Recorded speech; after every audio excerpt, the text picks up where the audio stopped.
నమస్తే welcome to 6 TV నేను నిత్య శ్రీనివాస్ బులెటిన్లో డీటెయిల్స్ చూసుకుంటే నేటి నుంచి ఈ నెల 18వ తేదీ వరకు ప్రధాని నరేంద్ర మోదీ విదేశీ పర్యటనకు బయలుదేరారు.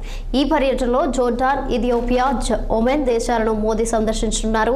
ఈ పర్యటన link west policy Africa initiative లో భాగంగా జరుగుతుంది. ప్రధాని మోదీ ఆ దేశాలతో వాణిజ్య ఒప్పందాలను బలోపేతం చేయడానికి అనేక అవకాశాలు కల్పించనున్నట్లు తెలుస్తోంది.